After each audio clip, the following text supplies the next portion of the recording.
Okay, I think we can go ahead and get started. Hi, everyone. My name is Patrick Edley, and I'm an admission counselor here at Illinois College. I'd like to welcome everyone to the session learning more about hands-on learning at Illinois College.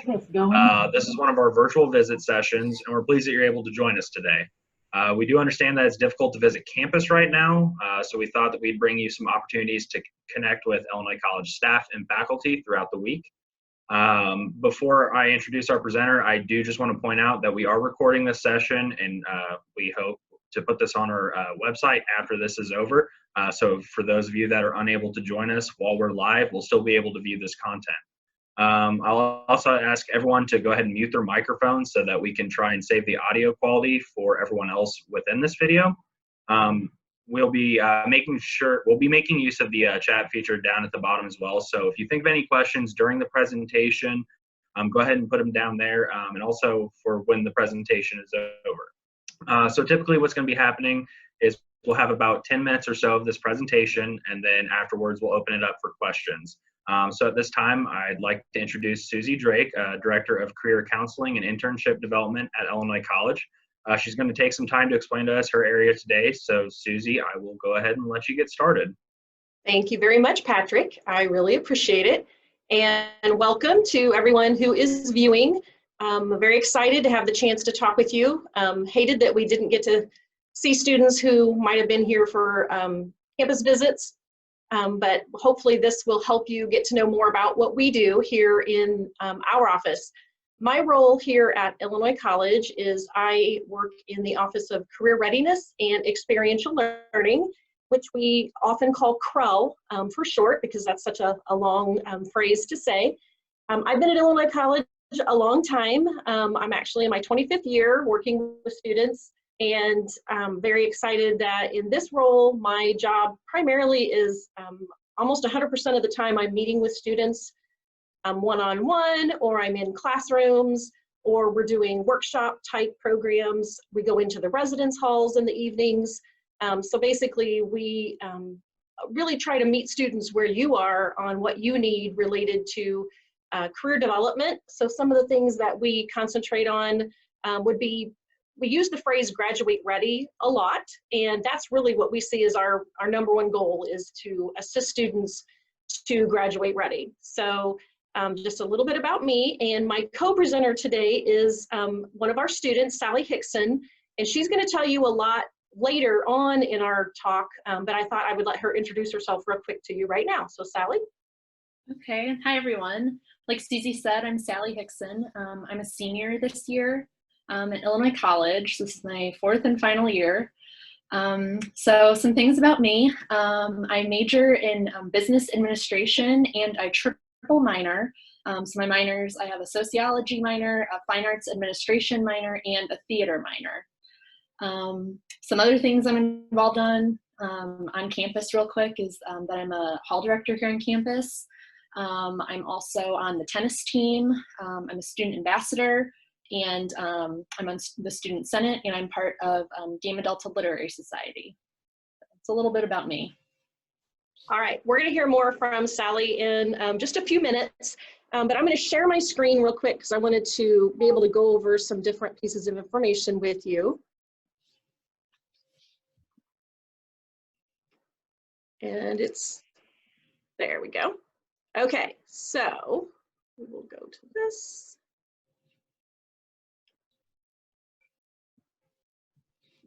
Great.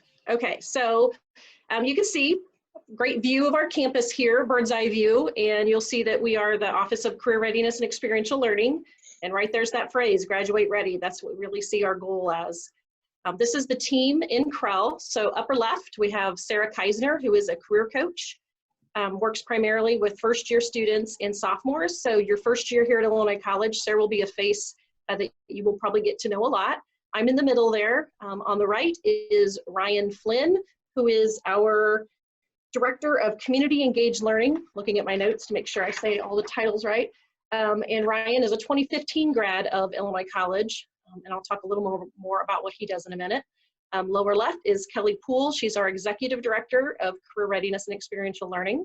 And then Almut Spalding, she is our Director of Global Programming. And next to her is Rebecca Spencer, the Associate Director of Global Programming. And they work with students who are thinking about study abroad, breakaway, and also our international students. And then the lower right is Shannon Kilday. She's kind of the glue that keeps us all together. She is our administrative assistant and data in charge of all of our data for the department.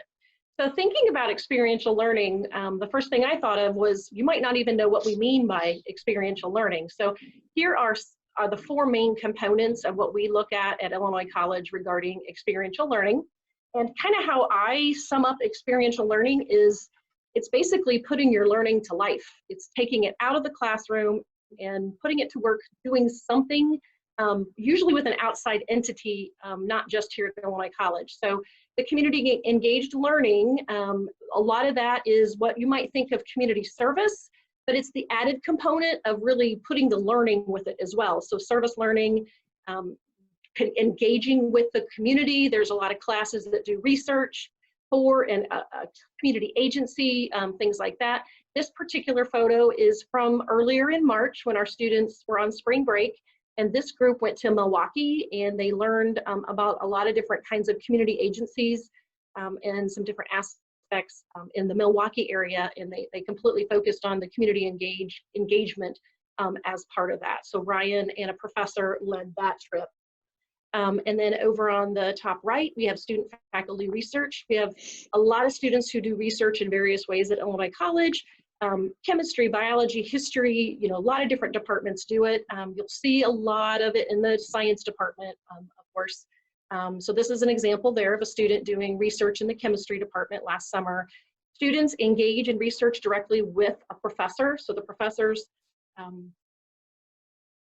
give the idea of what research needs to be done. A student joins their research group, and then main research is done in the summer, and we have funding to help support students do that research. So it's a really amazing way for students to get deeper into the why and the how of how things happen, and get guidance from a professor throughout that. Lower left, we have our study abroad and breakaways. So students have the opportunity to spend a semester away from Illinois College, typically in another country, but we do have a couple of domestic programs as well. And some of the different places our students have studied abroad. Oh, I think I have that. Oh no, I do have, that's not on a different slide. Some of the different places our students have studied abroad. Real quick, I'm gonna run through a list. Japan, Ireland, Italy, Russia, India, Hungary, France, Spain, Cuba, China, Ecuador, England, Wales. I could go on and on. So it's a pretty long list. So if you have a desire to study abroad, Rebecca or Almut will be your contact people, and they know all the ins and outs. They worked very hard this semester with all of this going on. A lot of students had to adjust their study abroad experience, and they were here helping those students navigate that all the way. Breakaways are a little different. They are a group trip that students take from Illinois College, and they are able to go to another location and spend usually about 2 or 3 weeks there, and they take a class with that as well. And then most of those are in other countries such as England, Norway, Denmark, Sweden, Finland, Japan, Mexico, Belize, Guatemala, Cuba. Again, list goes on, and there are usually 4 or so offered each year, and it's usually right after the semester would be over. So internships is the last area that I'm going to cover. I'm looking at the time thinking, I better hurry up here. So just to give you an idea, just this year, between the summer of 2019 through this spring, we had 220 students who did internships. So a lot of students are doing the internships. This semester, a lot of them are working with their sites to transition their internships to be remote internships. So they're still engaging in the learning and the work with their site, but they're doing that if they had to move home, they're able to do that. Some of the facts, internships can be for credit or not for credit. They can be paid or unpaid. A lot of different things that we are able to do with internships. So just quick, I thought I'd throw up a list. This is a very short list of where some of our students have done internships in the past year. You'll see some of these are local to the Jacksonville, Springfield area, but we have students who do internships all over the country and all over the world, because a lot of the internships are done in the summer. And since our students come from all over the world, they go home and they might do that internship there. So if you are thinking that you might want to do an internship at home, we absolutely can work with you to make that happen. All right, Sally, I want to turn it over to you real quick. If you would talk a little bit about the different kinds of experiential learning you've done. Yeah, so I'll go ahead and I'll start with the picture you can see on the screen. And this is the breakaway trip I took last summer in 2019 to Italy. So this is a picture of the group who went, and we're in Rome in front of the Colosseum. So that trip was awesome. It was a 12-day trip. We started in Rome and made our way north in Italy. So we went through Florence and did the Tuscany countryside. And then we went to Venice, and then we ended in Milan. So that was a really awesome trip. Yeah, and these few pictures are really, really cool. This is the gondola ride, gondola tour we took in Venice. And then this picture, I said I was a part of Gamma Delta, so those are little Gamma Delta signs. One of my sisters and I, we went on the trip, and that's in the Tower of Pisa. So that was on our Tuscany tour. So that trip was absolutely amazing. I gained a lot of experience. Just being able to navigate kind of a foreign country was really cool. I learned quickly how to navigate the metro system that was in Rome and Milan, and I was really fast at figuring out how to go. So it just gave me some confidence to kind of tell myself maybe I could travel on my own, or without a big group. So it was really awesome, and we had a great learning experience on that trip as well. So this picture, so I've been really fortunate at Illinois College to have a few internships. So this is my internship at C&B Bank and Trust, and I was their marketing intern. So in their marketing department, I got to do a lot. I got to design different advertisements and promotional campaigns that they're working on, and sponsorship ads. So I did a lot of that. I even got to help plan and implement some of the community engagement activities and events. And I create a lot of their press releases too. And let's see, what else? I do different advertisements for the newspaper and for their social media. So a lot in the marketing department has been really good. And I've been really lucky. I did that internship the summer of 2018. So that was going into my junior year. And then I was really lucky. This past summer, they asked me to come back and work for them again in the fall. And then they asked me to stay up until the spring. So now I've almost been there for a complete year, if you look at it that way. So that's been really awesome. Another internship I've had is at the Hoagland Center for the Arts in Springfield. And that's part of my fine arts administration minor. And I was in their, I got to do a lot with their box office and kind of learn the software they use to do that. And I got to house manage and usher a few of the productions that were going on. And another connection with that internship is that I also got to work in the theater here on campus in their box office and do some box office reports and stuff like that. And also stage manage our production of The Tempest, which unfortunately got cut short, but I've had some nice opportunities with there that we're figuring out how to work on getting me the rest of that credit. So yeah, it's been awesome experiences. All right, so I think Sally is a really good example of how you can take that learning that you're doing in the classroom, but also just learning that you might not even have realized you still needed to have, such as when she did the marketing internship. I think you would say you took a lot of things from the classroom, but also brought a lot back to the classroom that you learned with that. And I'm sure with the Hoagland that happened as well. Yes, definitely. So Patrick, I think we've hit our time limit on the presentation part. Do you want to move to the Q&A? Yeah, absolutely. So right now we can go ahead and ask some questions. It doesn't look like anyone's asked any in the chat, but I do have some questions myself. So Susie, how do students go about finding an internship exactly? They know they want to go into something. What do they do? Right. So some students come in and they'll say, this is something I'm really interested in. How do I go about finding that opportunity? Other students come in and they have something really solid they've already connected with someone about. And then I have kind of the other end of the spectrum where students will come in and say, I have no idea what I want to do. You know, how do I go about doing it? So one of the first things I do with students is, you know, ask them a lot of questions about what they want to learn more about. What are the logistics of, say they want to do it in the summer? Will they be at home in a different location? Will they be in this area? Are they wanting to relocate?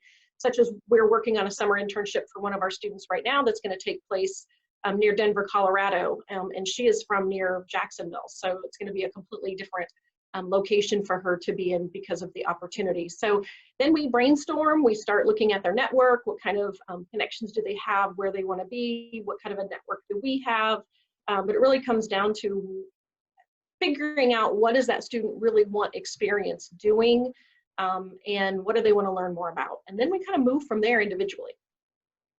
Awesome, thank you. So looks like we do have a question from Brandon. He wants to know how much it costs to study abroad.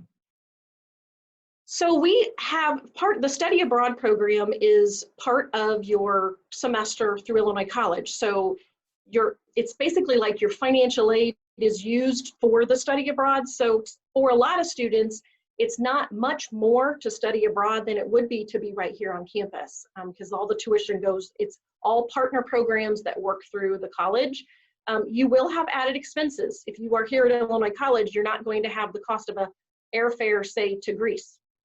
So if you study abroad in Greece, you have to add the cost of like an airfare ticket. So there will be some added expenses, but the goal is that it wouldn't be that much more than it would be to be right here. And we also have funding at the college. We have some really amazing alumni who have donated money specifically to support students in their experiential learning, and some are very specifically just to help students with their study abroad expenses. Awesome, thank you. They start looking their freshman year, sophomore year, what do you think? Okay, you cut out and I wasn't able to hear that whole question.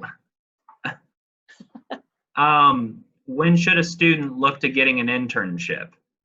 Okay, so most students, the majority of our interns are sophomores, juniors, and seniors. Students in their first year can start looking for internships. They can do internships their first year. Most probably don't start till the summer after their first year. So right now, I'm still working with students remotely through video chat, through phone calls, where they are on their internship hunt. We have a lot of students who have already got their internships set up.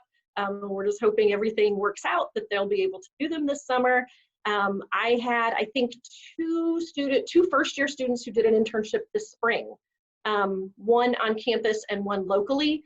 So that is an option. So we get you started right out of the gate here at Illinois College. There are only a few majors that require an internship. Every other student is basically doing it because they know it's something they really want to have on their record. They want to have that experience, and they know that it looks, employers are really looking for that experience. So some students like Sally, has 3 or 4 internships under her belt and on her resume. And Sally, I'm going to embarrass you here, but this is Sally's resume. There is so much information on here, she's going to be very impressive to any employer that looks at that, or grad school. Because I think Sally's going to grad school. Yeah. All right. So are there any deadlines to sign up for experiential learning? There are various deadlines. So for internships, students should get their internship registered by the 10th day of the semester for the fall and spring, and by May 15 for the summer semester. So we work with students on doing that. We have, for interns, we have an internship learning agreement that we're going to make sure we have the opportunity for them to do online or remotely this year. For example, study abroad. The deadline for study abroad applications is in December of the year prior to studying abroad. So if you are a first-year student thinking, I want to study abroad my junior year, by December 1 of your sophomore year, you have to submit your application for that study abroad your junior year. So it takes planning in advance. You can't just walk in and say, I want to, take off soon. It is something you really have to plan out. Breakaways, I think their applications are due by December or November for what usually are trips happening in May and June. Community engaged learning works a little bit differently because some of them are through classes. The alternative spring break, their applications were due, I think, in like November or December to do that trip in March. So yeah, you have to plan in advance, but we do a lot of communication about it. Awesome. It doesn't look like we have any more questions right now. So I just want to thank you again, both Susie and Sally, for providing all that helpful information. If you guys have any additional questions, we will be putting Susie's contact information up on the screen. You can also reach out to your admission counselor and they'll be able to help answer any of your questions as well. So once again, thank all of you for joining us, and you all have a great day. See y'all. Thank you. Bye.